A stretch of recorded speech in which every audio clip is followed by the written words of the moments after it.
လူအကျက်ကိုအမြဲတမ်းလိုက်ပေးတဲ့လူတစ်ယောက်ကဘယ်လိုဖြစ်မလဲ။ဒီနေ့မှာတော့ကိုအောင်ဆိုတဲ့လူငယ်တစ်ယောက်ရှိတယ်။သူကလူတိုင်းကိုကူညီတတ်တယ်။လူတိုင်းပြောတာကိုလိုက်ပြီးတော့လုပ်ပေးတတ်တယ်။သူကဘယ်သူမှမညစ်တတ်ဘူး။ဒါပေမဲ့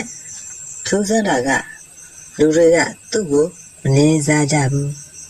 ။ဒီနေ့သူတငယ်ကြီးတယောက်က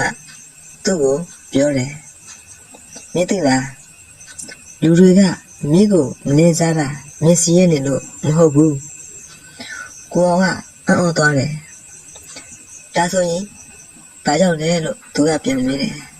။သူတငယ်ကြီးကပြောပြီးတော့ပြန်ပြီးတော့ပြောတယ်။မင်းကလူတိုင်းကိုကျေနပ်အောင်ကြိုးစားလုပ်နေတယ်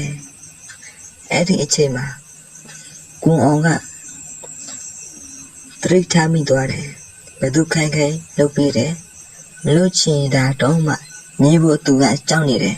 ။ကိုယ့်ချိန်ကိုတန်ဖိုးမထားဘူး။နောက်နေ့ကစားပြီးသူပြောင်းလဲဖို့ဆုံးဖြတ်လိုက်တယ်။မလို့လိုက်တာကိုမလို့နိုင်ဘူးလို့သူကပြောတတ်လာတယ်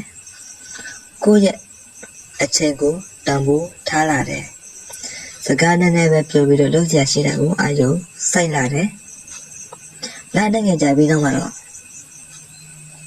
လူတွေအမြင်ကပြောင်းလဲသွားတယ်။အရင်က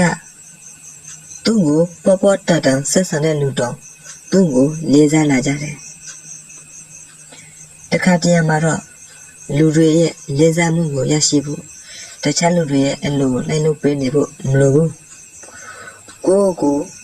အရင်ဦးဆုံးလေးစားမှုရှိဖို့ပဲလိုတယ်။